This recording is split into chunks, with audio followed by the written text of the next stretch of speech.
On va lire un verset Srimad Bhagavatam, premier chant, 8e chapitre, verset 47.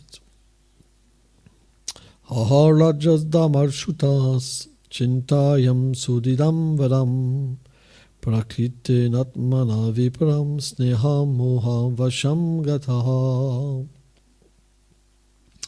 Ô grand Brahmana, Yudhishthir, le fils de Dharma, troublé par la mort de ses proches, devint submergé par la confusion, résultant de l'affection due à des pensées matérielles. Puis il dit, commentaire, selon Srila Vishvacharya Thakur, ce verset explique comment Yudhishthir perdit toute discrimination. Bien qu'il fût un associé éternel du Seigneur et complètement transcendantal, il devient troublé par des sentiments matériels, tout comme une âme conditionnée. Ce déroutement temporaire fut orchestré par le Seigneur afin que ses plans puissent s'accomplir.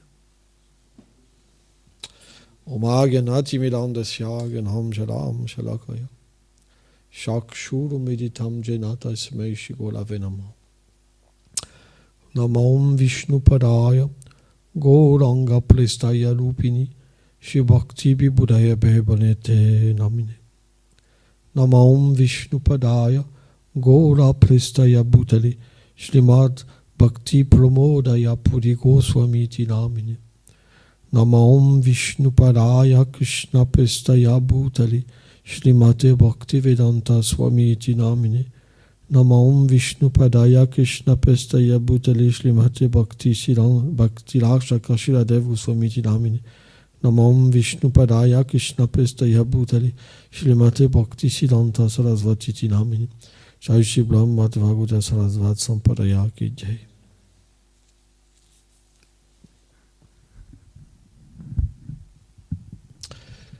Quel est notre pouvoir de parler du Seigneur? Lui qui est transcendantal. Qu'est-ce qu'on peut dire sur quelque chose de transcendantal si on n'est pas situé sur un plan transcendantal? C'est pour ça que naturellement, notre premier réflexe, c'est de se rappeler de la Guru Parampara. Parce que la Guru Parampara nous donne un pouvoir. Le pouvoir qu'à travers des mots matériels, le Seigneur puisse se révéler. Vishvacharya Thakur, il explique que le Seigneur ne peut pas être révélé par des mots matériels, mais qu'il accepte par miséricorde. C'est le même principe pour la déité. Le même principe même pour le gourou. Le gourou paraît un aspect matériel, parce qu'on voit un corps, vous comprenez? Mais le pur dévot, en fait, il prend cette apparence, il vient sous l'ordre, en fait, du Seigneur suprême pour enseigner les êtres vivants. Parce que si le sadhu venait dans sa forme éternelle, automatiquement, ça serait difficile. On sait que les habitants de Vrindavan ont différents teints, comme l'abeille noire, rose, toutes sortes de couleurs inimaginables. Ils peuvent même changer de couleur, puisqu'en fait le corps transcendantal, il manifeste le sentiment des êtres vivants. Donc parfois, certains dévots peuvent avoir des sentiments qui puissent un peu changer selon le désir de Krishna. De la même manière, Yudhishthir, pour enseigner, pour que le Seigneur puisse se divertir, parfois, il entre dans un état de lamentation. C'est pourquoi c'est très difficile de comprendre des purs dévots. Parfois, ils sont super heavy, alors que nous, on a plutôt besoin de paix. C'est un moment de paix, on a besoin de paix. Et le sadhu, les déviants, les ceci et cela, c'est difficile. Parce que c'est la nature des dévots du Seigneur d'être imprévisible. Krishnadas Kaviraj Goswami explique qu'ils sont comme la foudre aussi dur que la foudre et doux comme le pétale de rose. Est-ce que vous avez déjà touché un pétale de rose, la douceur du pétale de rose? On ne peut pas trouver quelque chose de plus doux dans mon matériel, à part le beurre fondu. C'est pour ça qu'on dit que le corps du Seigneur est comme le pétale de rose aussi, et comme le beurre fondu. Et encore, ça c'est qu'un exemple matériel. C'est très doux, mais en fait le corps du Seigneur est encore plus doux. Tellement doux que même les gopis, en fait, quand elles ont le darshan du Seigneur suprême, et que dans leur amour, elles prennent ses pieds, et qu'elles les mettent sur leur poitrine, parce que leur corps entier est pris d'un préma spécial, un amour spécial pour le Seigneur, elles pensent que leur poitrine est si dure qu'elles peuvent faire mal aux pieds tendres du Seigneur suprême. Donc on ne peut pas imaginer la délicatesse qu'il y a dans le corps du Seigneur suprême.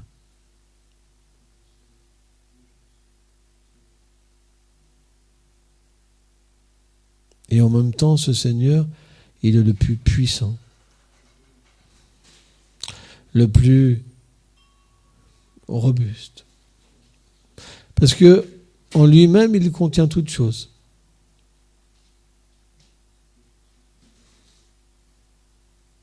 En lui-même, il contient toute chose. Il est l'origine de toute chose. Donc, c'est extrêmement difficile de comprendre le Seigneur suprême et ses associés. C'est pourquoi, si avec une intelligence matérielle, on essaye de comprendre la dévote du Seigneur, on va faire des offenses. Le résultat des offenses, c'est qu'on va plus souffrir même qu'avant. Notre environnement va nous faire souffrir, ce sera un enfer notre vie. À chaque instant, ça va augmenter. Et on n'arrivera pas à se dépêtrer de ces réactions. C'est pour ça qu'on ne doit voir jamais un jugement matériel sur un bhakta. On doit simplement, quand on ne comprend pas, essayer de ne pas comprendre. C'est de cette manière-là qu'on nous apprend. Parce que si on approche la philosophie Bhagavat avec un mental matériel, on trouvera que ce n'est pas une bonne chose.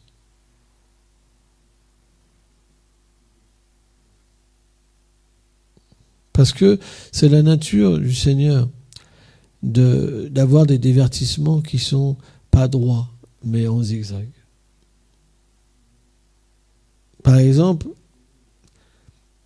le Seigneur suprême, quand il est enfant, il fait tellement de bêtises. Il fait tellement de bêtises.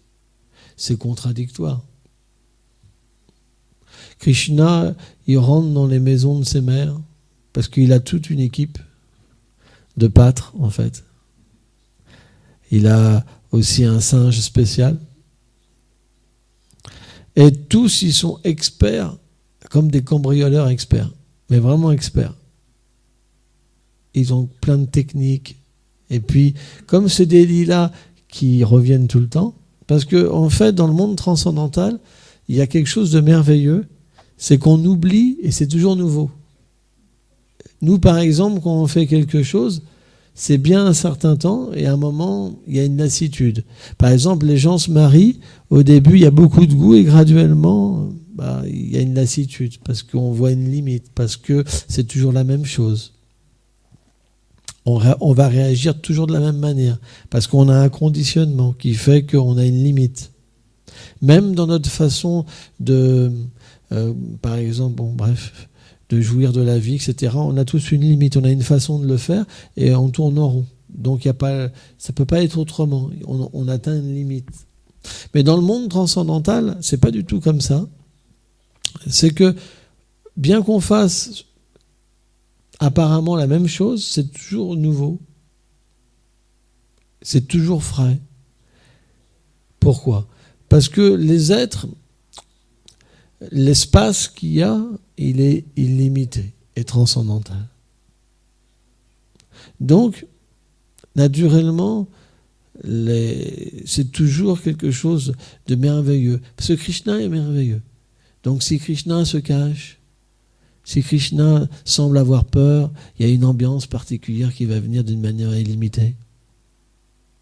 Et la gopi aînée, elle sait que Krishna va venir quelque part. Donc elle se protège pour son beurre, mais en même temps elle a fait le beurre pour Krishna. Donc c'est difficile à comprendre. Elle a mis tout son amour parce que finalement, à Vraj, tout le monde aime plus Krishna que leurs enfants. Quand ils habillent leurs enfants, ils pensent à Krishna. C'est pour ça qu'ils les habillent si bien. Ils ont un amour pour leurs enfants, mais plus pour Krishna encore. C'est pour ça que Krishna, il a subtilisé les vaches et les pâtres, Brahma, pour permettre à Krishna de prendre ses formes, pour permettre aux femmes et aux vaches qui ont un sentiment parental d'avoir véritablement Krishna comme leurs enfants. Parce qu'elles ont que Krishna en méditation. Mais en fait, elles expérimentent vraiment Krishna quand elles habillent leurs enfants. De la même manière, quand elles font du makan, quand elles font différentes préparations, elles pensent à lui. Elles ne peuvent pas s'empêcher de penser à lui. Parce que tout le monde est amoureux de Krishna, selon ses sentiments. Comme une mère. Les vaches, elles sont amoureuses de Krishna comme une mère, par exemple. Les biches, un peu plus comme une amante. Les fleurs, un peu plus comme des amantes, tu vois. Les lianes, elles s'entourent comme ça autour des arbres, tu vois. Et elles pensent à Krishna et traînent Krishna. Donc chacun est lié dans des différents sentiments d'amour, en fait. Et Krishna est réciproque avec eux. Donc comme les mères, elles font des préparations en pensant à Krishna, Krishna, qu'est-ce qu'il veut? Il veut combler leur souhait de les manger. Vous comprenez? Mais pour qu'il puisse aussi donner satisfaction à ses amis, il faut un jeu spécial. Et qu'est-ce qu'il n'y a pas de plus marrant que de voler quand on est enfant, de faire quelque chose qui est interdit? On adore ça. Si on se rappelle comment on était enfant, c'est le moment le meilleur. Quand on fait une bêtise, c'est le moment le meilleur. Il y a toute l'autorité derrière, on va pouvoir braver l'autorité. Vous comprenez? Eh bien, Krishna adore ça. Parce que les enfants, leur plus grand plaisir, c'est de faire une bêtise. C'est parce que ça vient en Krishna. Donc Krishna, il va comme ça dévaliser, en fait, voler ses mères. Et il a toute une bande, en fait, vraiment expert. Mais si, par exemple, Krishna, il ne trouve pas à manger, alors, c'est expliqué, il peut faire des bêtises. Comme faire pipi dans la maison, par exemple. Comment on peut comprendre que le Seigneur suprême fait pipi dans une maison? Ça va être difficile à comprendre. Vous comprenez? Mais, si on prend l'exemple de Rishabhadev s'est expliqué qu'il avait un tel renoncement qu'il se roulait même dans ses excréments. C'était le Seigneur lui-même. Mais c'est expliqué, ces excréments, ils embaumaient des centaines de kilomètres d'un parfum merveilleux. C'est difficile à comprendre. On ne peut pas comprendre. C'est pas possible. Parce que pour nous, l'excrément, c'est quelque chose de sale. On va aux toilettes. Quand on tire la chasse, on ne regarde pas si on a perdu quelque chose derrière. Vrai ou pas? Bon, il y en a il y a des gens qui sont un peu, qui aiment bien les excréments. Ils prennent des journaux dans les toilettes. Ils disent pendant des heures, par exemple. L'odeur, ça ne les dérange pas. Mais quelqu'un un peu normal, il reste pas trop longtemps. Et quand il tire la chasse, il a vraiment l'impression qu'il n'a pas perdu, rien perdu. On est bien d'accord. Hein?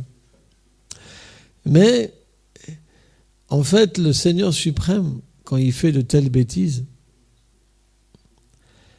si on pouvait méditer sur de telles lilas et rentrer, par exemple, être dans une atmosphère de Vatsalya Ras et de se faire voler la nourriture par le Seigneur suprême, ou que le Seigneur suprême fasse une bêtise, ça revient à qu'il nous vole notre cœur. Parce que quand il vient, il vole. Quand il vole la nourriture, c'est symbolique. En fait, il vole le cœur de ses dévots. Et après, les dévots, ils sont simplement immergés dans un sentiment d'amour toute la journée. Ils vont rêver Et quand ils vont se réveiller, ça va recommencer. Sans fin. Et c'est ça qui est merveilleux. Dans notre monde, nous, ça ne peut pas être à ce niveau-là. Parce que l'extase, le goût, il est tout petit. Et il finit. Et quand il finit, qu'est-ce qui se passe? Au moment où il finit, on commence à goûter l'amertume. Et la frustration. Donc c'est très petit en fait. Pourquoi les gens, par exemple, ils aiment avoir des rapports sexuels? Parce que la sexualité, c'est le plus grand bonheur qu'on peut obtenir dans ce monde. Mais là, quand, en fait, le rapport sexuel touche à son apogée, ce qu'on appelle l'orgasme, après ça redescend petit à petit et la frustration revient. C'est pour ça que les gens ne pensent qu'à la vie sexuelle. Mais est-ce que la vie sexuelle nous donne une solution? Non. Parce que la vie sexuelle, elle peut nous permettre aussi de faire des choses horribles. Plus on médite dessus, plus le désir va augmenter. Et automatiquement, il n'y a pas de limite dans le dégât qu'on peut faire dans la société par la vie sexuelle. La preuve, c'est qu'une femme peut même s'accoupler avec un chien ou un homme avec une chèvre. Dans le Coran, il y a même des paraboles comment un homme peut s'accoupler avec une chèvre. Pourquoi? Parce que les peuples barbares, il y a vraiment, comment dire, naturellement, le désir sexuel est tellement dans les êtres vivants que s'ils n'arrivent pas à l'assouvir avec une femme, ils vont penser à une chèvre ou... C'est normal.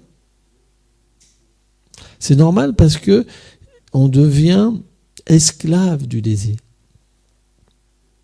Et comme on souffre, si on ne le satisfait pas, on devient fou.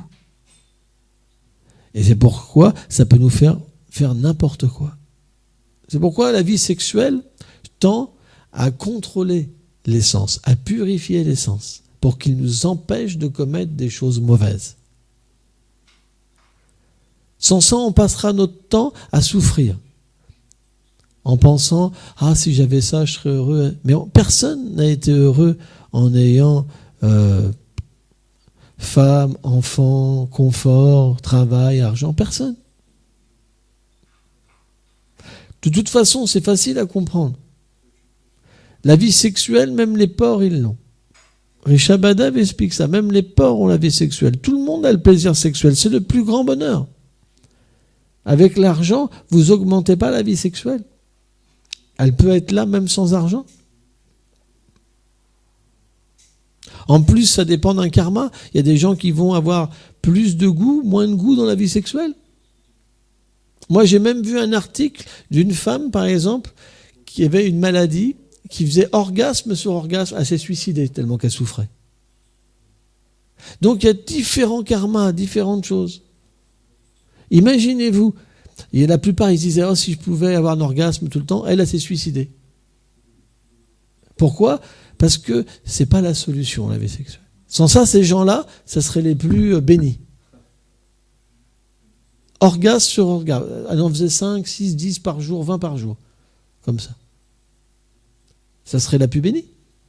Pourquoi elle se suicide? Parce qu'à un moment, ça devient un enfer.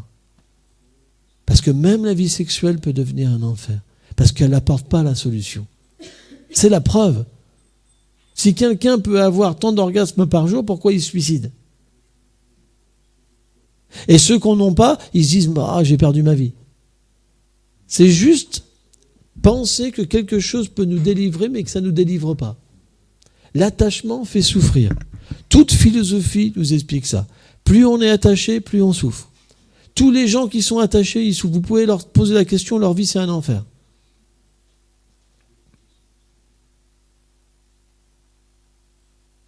Mais à moins de prendre refuge dans le pur service de dévotion et dans les sadhus, on ne peut pas sortir de l'attachement.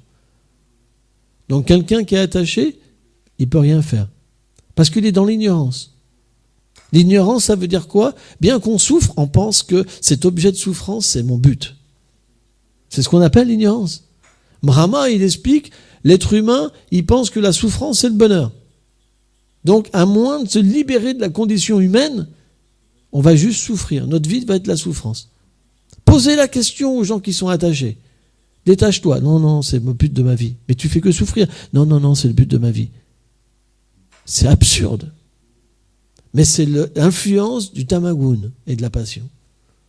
Quand on est influencé par la vertu, on se détache. Tout de suite. Comme quand on tire la chasse. C'est le principe de la vertu.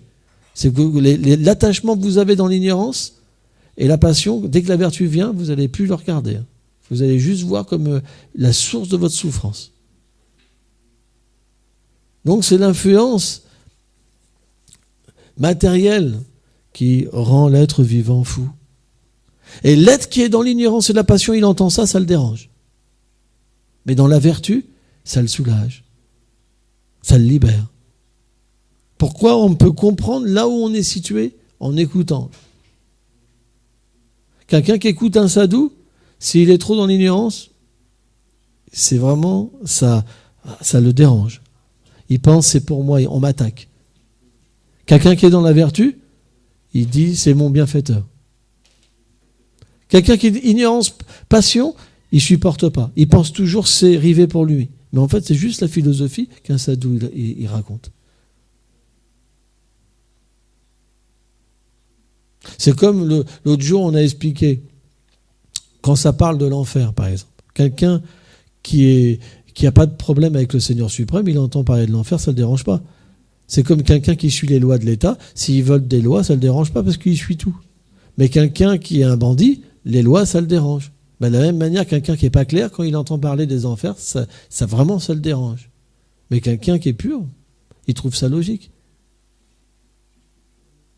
La preuve que même ici, on peut vivre l'enfer comme on peut vivre le paradis, quelque part. Ça dépend du karma. Si toutes nos actions engendrent une réaction, si on agit mal, il faut bien prendre les réactions de nos actes. Puisqu'on veut être Dieu. Mais quelqu'un qui est un dévot du Seigneur et qui a abandonné, quand il lit ça, il trouve ça... Voilà, c'est comme ça. Parce qu'il comprend que l'âme, elle ne souffre pas, premièrement. Il comprend tout. Il voit simplement un processus pour réformer l'être vivant. Vous savez, dans le monde matériel, vous avez des prisons, vous avez des maisons de redressement. Je suis dans le Shuddhagopal, je me dis, ok.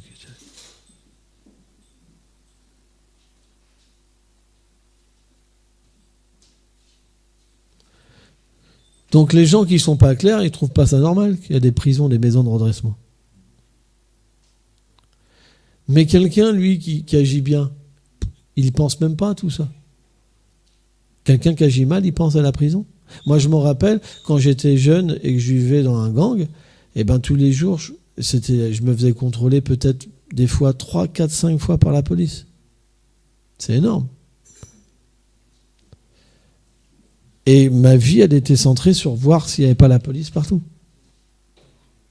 Pourquoi ? Parce que quand vous ne vivez pas avec la loi, bah vous voyez les lois vous opprimer, en fait. Donc, de la même manière, quand vous n'êtes pas un dévot du Seigneur, vous n'êtes pas pur, quand on vous parle d'enfer et tout, vous ne pouvez pas accepter. Vous dites, c'est pas possible. Ça ne peut pas exister. Alors, pourquoi la souffrance existe ? Les gens sentimentaux, ils pensent non, ça ne peut pas exister, tout. Mais c'est une imagination, parce que la souffrance existe. Ces gens-là, ils essayent d'annuler la souffrance en se disant, par exemple, il y en a plein sur Internet, ils se disent, bon, aujourd'hui, je remercie, c'est béni, la journée, etc. Mais ils souffrent quand même. Ils ont beau poster un petit message sur Internet pour changer leur vie, ça ne change rien du tout, c'est juste une spéculation. Le karma, tu dois le prendre. Pourquoi Krishna dit Savadhanam Paitajan ? Parce qu'il dit, si on s'abandonne à moi, là, ça marche. Mais ils ne veulent pas. Krishna leur dit, on est différent du corps. Il parle de l'attachement, il parle de tout ça, ils ne veulent pas. Bien que le Seigneur leur explique, ils ne veulent pas. Ils veulent être le Seigneur eux-mêmes. Et suivre leurs faux sentiments dans le cœur. C'est pour ça, la dévotion Bhakti-Vibhuda Bhakti Goswami Maharaj, il dit, c'est pas sentimental. Ça s'accorde pas du tout. C'est l'opposé. Le faux sentiment matériel, il peut que nous égarer. C'est pour ça qu'on doit étudier les shastras, les écritures, et les mettre en pratique. Sans ça, notre vie, ça va être une impasse. Et le pire, c'est que les gens sentimentaux, ils pensent qu'ils suivent les Écritures. Mais ce n'est pas les Écritures qui suivent, c'est leurs sentiments. Ils filtrent les Écritures. Parce que l'Écriture, il faut l'apprendre au pied des sadhus, pour comprendre leur sens. Tadvidi Palipasena. Si quelqu'un a vu la vérité, il peut expliquer la nature des Écritures. Mais si on la voit selon notre conditionnement matériel, ce n'est pas les Écritures. C'est une conception. La preuve, c'est que les Écritures nous demandent de nous détacher de ce monde et s'attacher au Seigneur suprême. Ceux qui sont les sentimentaux, ils n'y arrivent pas. Ils ne le font pas parce qu'ils n'ont pas la foi. Comme ils n'ont pas la foi et qu'ils ne sont pas abandonnés, ils ne reçoivent pas la force. Et ils conçoivent l'Écriture selon leurs sentiments et finalement, à un moment ou à un autre, ils pensent que ça ne marche pas. On est dans un processus scientifique. Par exemple, si Vishwanath Chaitanya Thakur ne nous explique pas que Yudhishthir, il était illusionné parce que c'était le désir du Seigneur suprême, qu'est-ce qu'on va penser que Yudhishthir, il se lamentait comme un être ordinaire? On a besoin du sadhu. C'est la preuve. On n'invente pas les choses. On répète ce que les grands Vaishnavas nous disent. Quel pouvoir on a de comprendre les associés du Seigneur et le Seigneur lui-même? Aucun. Pourquoi, par exemple, Bhaktivedanta Swami Prabhupada a dit Bhagavad Gita telle qu'elle est? Parce qu'il n'a rien rajouté. Et bien nous, on ne rajoute rien dans nos livres aussi. On fait simplement rajouter ce que les Vaishnavas ont fait. On suit dans ces traces. On suit dans les traces des Acharyas. Une fois, j'ai parlé avec un dévot. Il m'attaquait. Et je lui disais, tu sais, Bhaktivedanta, parce que Yagesh, il était à Mayapur. Parfois, Prabhupada, il travaillait toute la nuit. Et il avait plein de versions du Bhagavatam. Il les lisait et après il faisait une tenue reportée. Et le dévot, je lui expliquais ça. Et il n'acceptait pas. Non, Prabhupada n'a pas besoin de faire ça. Ça vient directement comme ça. Bien sûr qu'un pur dévot, ça peut venir comme ça. Mais il montre l'exemple. Grâce à ça, on s'appuie sur des livres et on ne spécule pas. C'est ça la beauté des acharyas. Il pouvait faire ça, mais il ne l'a pas fait pour enseigner. Parce qu'un commentaire, s'il n'est pas appuyé sur les autres commentaires, il ne vaut rien.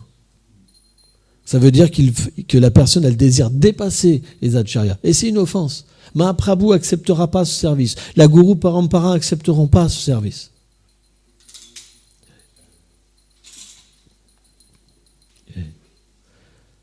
Pour écrire des livres, on doit avoir la bénédiction de la Guru Parampara et de Krishna. Bien sûr, Krishna est dans notre Guru Parampara parce qu'il est l'origine du savoir. Et sans ça, l'enseignement n'a aucun pouvoir. On mesure si un livre, il est authentique, à combien il peut changer le cœur d'une personne.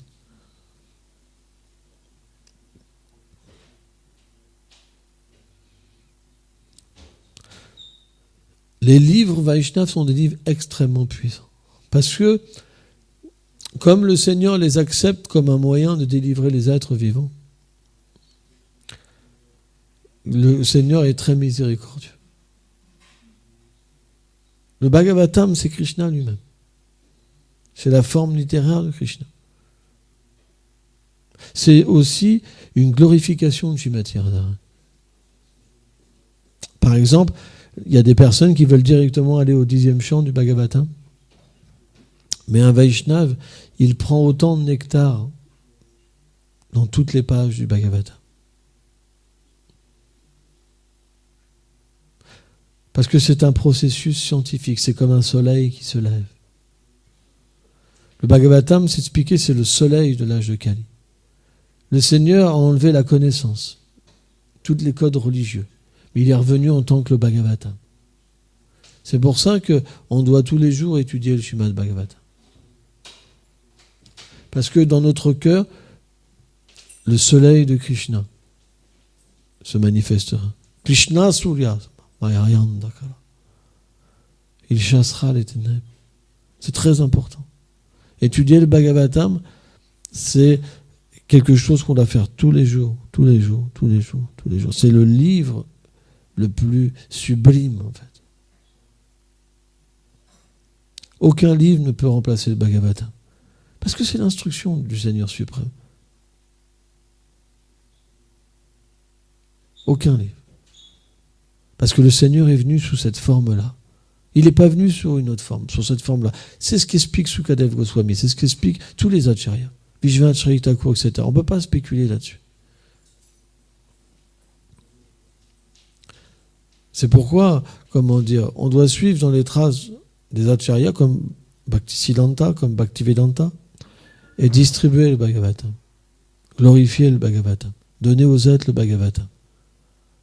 Parce que s'ils acceptent le Bhagavatam, le soleil viendra dans leur vie. Ils se détacheront de ce monde. Ils s'attacheront à leur relation éternelle avec Krishna et leur problème sera réglé. Le seul problème, c'est l'ignorance.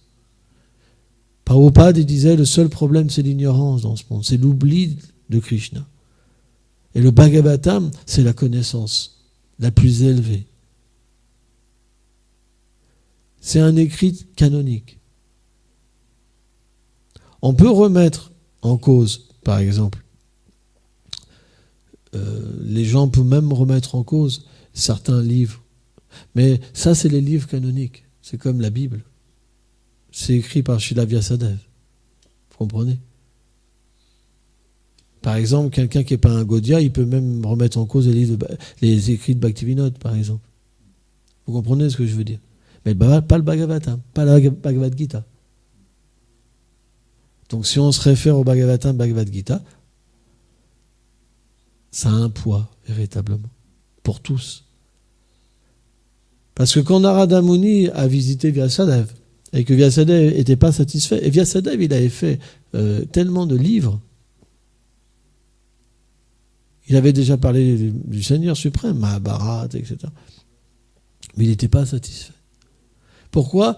Parce qu'il n'avait pas expliqué la nature du pur service de dévotion. Et les gens pouvaient s'égarer. Vous savez, il y a plein de gens qui lisent le Mahabharata, mais il y en a plein qui ne comprennent rien. C'est vrai. J'ai même vu, moi, que, par exemple, les Pandavas, il y a une femme qui disait, moi, je veux pas les maris comme les Pandavas, ils étaient obligés d'être 5 pour satisfaire Draupadi. Il y a même cette conception-là. Ils ne comprennent rien. À ce moment-là. J'ai vu un reportage sur l'Inde, elle disait, parce qu'ils venaient à des festivals pour choisir leur mari. Tu vois? Et la femme, dans l'ignorance, disait ça. Elle disait, moi, je ne veux pas un mari comme les Pandavas. Je veux un vrai mari, un mari complet. Vous vous rendez compte? Ah, mais c'est des gens, depuis leur enfance, ils disent le Mahabharata. Ils ne comprennent rien. Pourquoi? Parce que s'il n'y a pas le Vaishnav, c'est incompréhensible. Donc, Vyasadeva, il a été repris par Narada Muni. Parce qu'il a dit, à cause de toi, ils vont s'égarer. Tu as prêché l'action intéressée, sous prétexte de leur permettre d'approcher le Seigneur suprême. Vous comprenez la tactique? Ça veut dire qu'en mettant un petit bonbon, par exemple, une petite carotte, on fait avancer l'âne, tu sais, une bouchée d'herbe.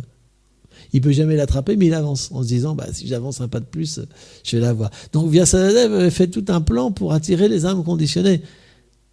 Mais Narada Muni, il dit, à cause de toi, ils vont penser que le but, c'est l'action intéressée. Il dit, écris sur la pure dévotion, sur le Seigneur directement. Et là, tu seras libéré de ton angoisse. Et ça, c'est le Bhagavatam. Srimad Bhagavatam. Même Vyasadeva avait donné la Bhagavad Gita.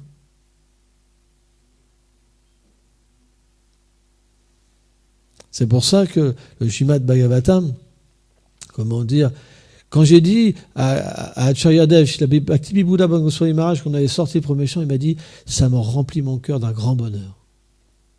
Voilà ce qu'il m'a dit, Gurudev. Il m'a dit, cette nouvelle emplit mon cœur d'un grand bonheur, d'un immense bonheur, il m'a dit. Parce que c'est le Bhagavatam. Pour les Vaishnavas, le Bhagavatam, c'est quelque chose d'inconcevable. C'est quelque chose d'inconcevable. Parce que c'est la véritable littérature Vaishnava, quoi. Canonique, quoi, que tout le monde peut accepter. Tu vois. C'est celle qui doit être distribuée dans l'âge de Kali. Parce que quand le Seigneur a repris le savoir, la religion, il est venu sous cette forme-là. C'est pour ça que Bhaktivedanta, qu'est-ce qu'il a fait en premier? Il a fait Bhagavatam. Il a fait la Gita en premier, et après le Bhagavatam. Et Chaitanya Charitamrita aussi. Parce que tout est complémentaire, quoi. Hein? Mais voilà, et c'est important de distribuer le Bhagavatam. Si on lit le Bhagavatam, toute notre conception matérielle va s'en aller. Et on va comprendre les univers. Ça va complètement ouvrir notre conscience. On va pouvoir comprendre les sentiments d'amour, les relations avec le Seigneur, les dévots. Tout est dedans. Il n'y a aucune écriture qui traite de ça. Au maximum, ça va au Gandharva, les anges, tu vois. Mais là, tout est compris et beaucoup plus, quoi. Et c'est ça qui est merveilleux. Ça veut dire que ça peut permettre aux gens, véritablement, même l'atome était expliqué dans le Bhagavatam. Même l'atome. C'est expliqué de tout temps. Comment l'univers est manifesté, etc. C'est tellement, difficile à comprendre. J'avoue, c'est difficile. Pour ces passages-là, alors, on s'écarte vraiment pas des Acharya, parce que là, la seule chance qu'on a, c'est qu'ils puissent parler. C'est tellement compliqué. Tu vois. C'est tellement sur un plan, incroyable, quoi. Tu vois. C'est... Oh, il a...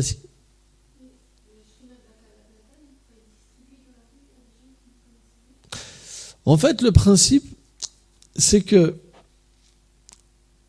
de permettre aux gens de faire de la Sukriti. Rien que de toucher le Bhagavatam, rien que de dire un mot, ça permet à une personne de renaître en tant qu'être humain et de ne pas payer les conséquences de ses actes, tellement que c'est puissant. Et le Bhagavatam, quand il est mis dans une personne, c'est directement la Srimurti de Krishna. Oui. La Bhagavad Gita, c'est la même chose. Si elle est commentée par un pur dévot, par un Vaishnava, c'est la même chose. Mais la Bhagavad Gita, elle peut être interprétée si on n'est pas dans une filiation spirituelle authentique. Par exemple, la Bhagavad Gita, qui est traduite par des impersonnalistes, c'est même une offense, quoi, au Seigneur suprême. C'est pas du tout de bon augure. Voilà. Bien sûr, la Bhagavad Gita, même si vous lisez un verset, vous pouvez obtenir la libération. Hein? Il y a plein d'histoires comme ça. Hein? Les gloires de la Bhagavad Gita. Mais voilà, là aujourd'hui on parle de Bhagavatam.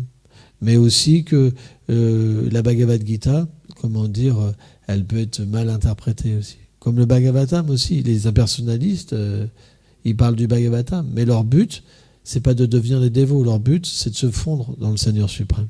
Parfois, ils parlent même de divertissement des gopis, quand elles sont en séparation avec Krishna, et qu'elles le cherchent, et à un moment, elles sont tellement absorbées en Krishna qu'elles se prennent même pour Krishna. Elles prennent des rôles comme elles voient Putana, voilà, elles tuent Putana, ou voilà. Et là, les impersonnalistes, ils disent à ce moment-là, on devient Dieu. Ils comprennent rien. Ils comprennent pas que le Seigneur vient dans le mental des gopis, qu'il se divertit en eux, quoi. Tu vois, pour donner son association. Ils comprennent rien. Parce qu'ils sont séparés de la dévotion. Et le Seigneur, en fait, leur permet de satisfaire simplement leur imagination. Mais Brahma explique, quand ils pensent en fait qu'ils sont devenus dieux, Vishwanath Chaitanya Thakur explique que Krishna les rejette. Ils retombent au niveau matériel. Tant qu'ils ne pensent pas ça, ils peuvent progresser. Et à un autre, quand ils pensent qu'ils sont devenus dieux, alors le Seigneur les relâche. Parce qu'en fait, c'est lui qui est derrière toute chose et qui relationne avec, qui nourrit en fait les êtres vivants. Tu vois ? Voilà. Bon, on va s'arrêter là. T'as l'air vraiment fatigué aujourd'hui. Tu t'es couché à quelle heure ? Tu tiens pas tes promesses ? On appelle ça Les débutants. Les débutants, ils font des vœux et ils les tiennent jamais. Tu devrais aider ton mari pour qu'il se couche plus tôt. Regarde comment il est, il n'arrive même pas à ouvrir ses yeux. C'est le devoir d'une femme. Oh.